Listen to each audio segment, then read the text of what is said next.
Защото трудно чува. Роберто се казва. Какво ще ми кажеш за него? Ако искаш, може да се между него, не е проблем.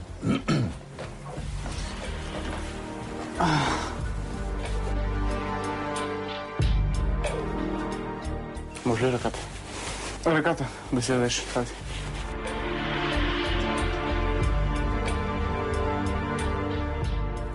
Някъде си ходил далече, смисъл пътувал си много.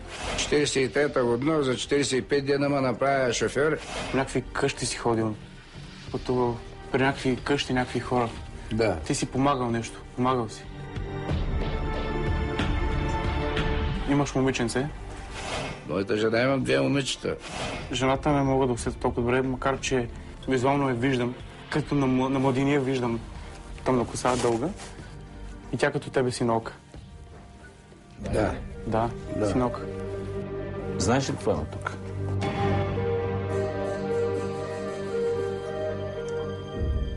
Виждам снимка или по-скоро образ на момиче.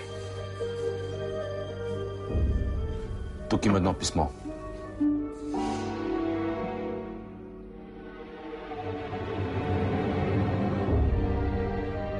Писмото усещам, че е близък до неговото семейство.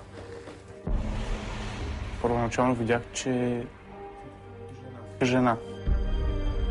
Защо тя е написала това писмо? Каква е връзката с него? Обичала го е, естествено, че да го написа, защото го обичала. Как се е казвала? Виждам К и Л. Виждаш? Виждам буквата Л и К. Човек обяснява вътре със свои думи към него, се обръща. Но той така не разбира защо го е направил този човек това нещо. Какво е направил? Виждам нещо, като че ли се е самоубил. Роберто улови много неща от историята на Тодор, включително букви от името на Катали.